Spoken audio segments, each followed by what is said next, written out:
Stephen Hammond recently reported that there were more than 2,318 assaults against Suffolk NHS workers alone last year, equating to over 6 assaults every day.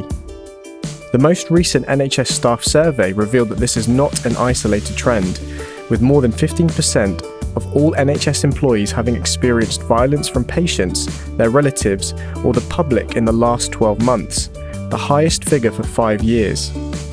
In 2017, researchers and clinicians from the Northamptonshire Healthcare NHS Foundation Trust conducted a project to examine the feasibility of using body-worn cameras to improve safety in an inpatient mental health setting.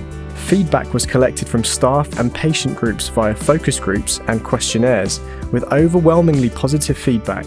83% of patients felt that cameras were of benefit, describing the main positives as safety for everyone, respect for staff, and accurate recording of interactions. West London Trust have advanced research by conducting their own study to look at some of the implications of the technology, which is available today via open access.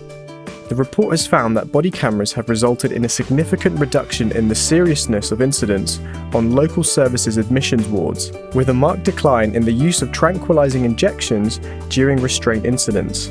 Furthermore, staff surveys also revealed an overwhelmingly positive adoption of the cameras. 80% thought that body-worn cameras would have a positive impact.